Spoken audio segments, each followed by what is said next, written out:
I'm gonna steal the Declaration of Independence. Today we are talking about TikTok favorite book, Fourth Wing. I felt silly starting to read this book. I felt a lot of things when I was told to read this book, but I want to shout out Swabi, my sister, for having me read this book because it is a pretty good book. These really popular books that are on BookTok and for all of these booktubers and stuff, there's two things. Number one, it's a trend type of situation. And number two, you feel like you're just following the crowd. But at the same time, I don't feel that way when it's a popular movie. So I don't know why it feels different. I think like the initial reason is because you just have to put a lot of time into a book, right? So you really have to trust the book. And I fucking love this book. Let me stop talking about the meta situation of the book reading and let me talk about this book. Fourth Wing, our main character, Violet, she has a fucking gangster of a mother. Her father has died. I know, spoiler. She says it on the second page. But if this is too much, I'm discussing the book. If you don't want spoilers, get out of here. But her mother's a gangster. She wanted to follow in her father's footsteps, but her mother and her sister and her older brother were all dragon riders. So her mother's like, "You're a Sorengale." And that's what we do in this family. Your father, he got married he ain't about that life.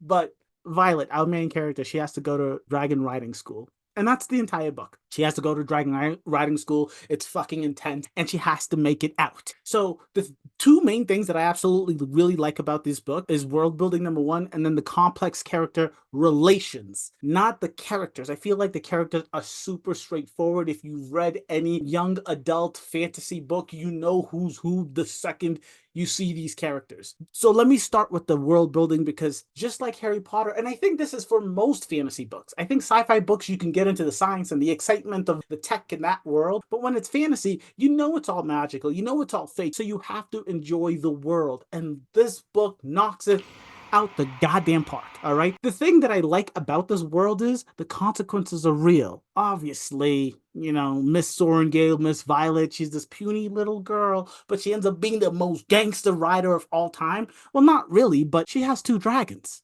No one else gets two dragons. This chick gets two dragons. It's fantastic. Good for her, but I also the plot armor, the protagonist armor is laid on thick. But the thing I also like about it is she earns it. The reason she gets the two dragons is because she's protecting a really tiny, small, wimpy dragon.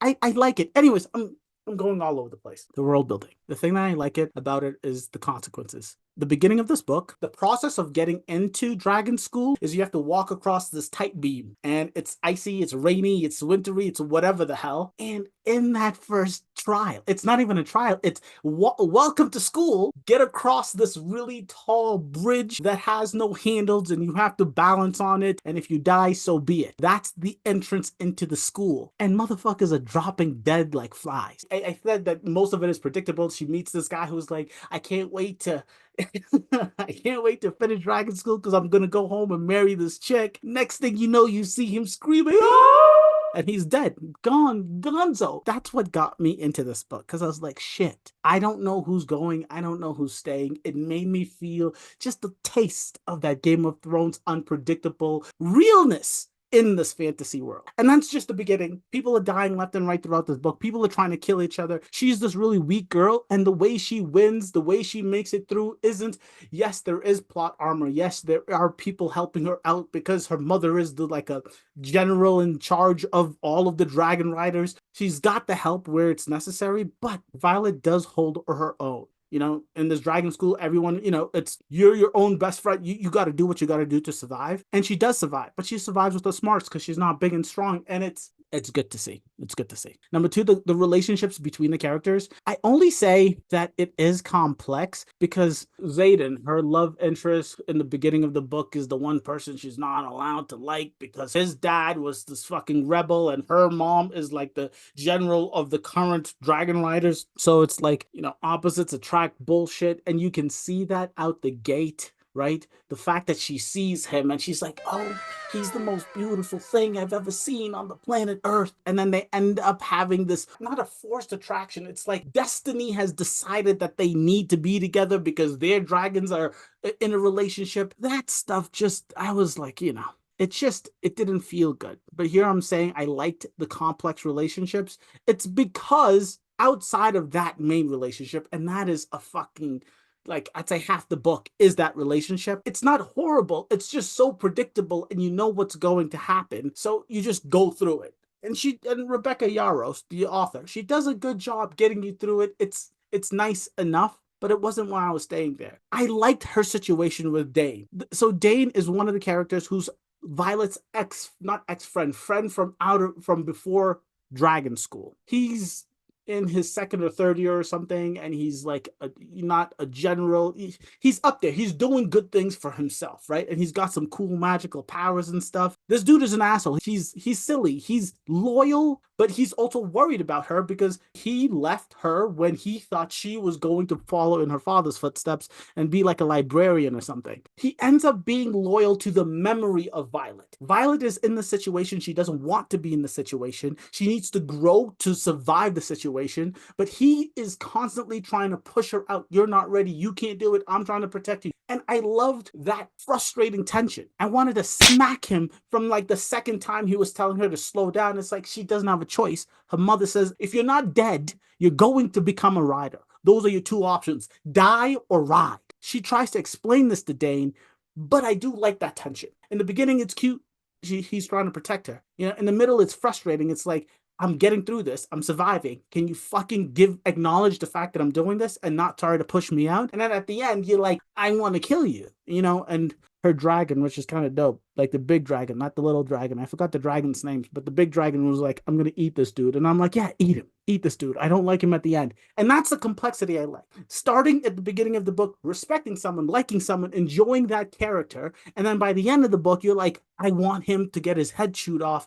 Is awesome. I love that, you know, that downgrade. Liam and Rhiannon, I don't know how to pronounce her name, but those two, Liam is Xaden's friend that has to watch over Violet because people are trying to kill her because she has two dragons and one of the dragons is the really biggest dragon and all of this bullshit. He has to follow her around, but he's like a really dope security guard. I liked him. He was a chill character. And he was like Cedric, you know, in Harry Potter. He's a great dude, right? He's noble. He's honest. He's courageous. He does the right thing. He's there for his friend. He's loyal. He's all the things you want in a friend, in a protector, in a security guard. And he dies at the end. There's things that you don't expect that happen, and it's lovely. When it's good and when it's bad, it's lovely when it happens. And then the things you do expect that do actually end up happening, Rebecca Yarros does a great job getting you to that finish line. She really does. Rhiannon, I think she's cool. She really is a cool best friend, but I need more time with her. She's not getting the spotlight as much as she needs. I feel like Liam got more time in the book than Rhiannon, but Rhiannon is the protagonist's best friend. Let me see that friendship build a little bit more. I mean, it's, you know, I just have to mention her because I have to mention her. I think she's a positive, but I do want more of her. And yeah, I mean, I think those are the main characters that I wanted to talk about. I am excited to read the second book. Like, I wasn't obsessed to the point where I had to go to the next book immediately. I do enjoy it. I had a really good time going through it. I really did. I thought it was very good.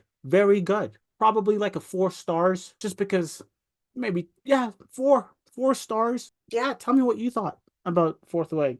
I mean, everyone and their mother is reading this goddamn book thinking it's the greatest thing in the world, and they're not lying. Sometimes the popular book is popular for a fucking reason. And Rebecca Yarros is a good fucking reason. Fourth Way, it's a good read. Catch her in the flip. Doses.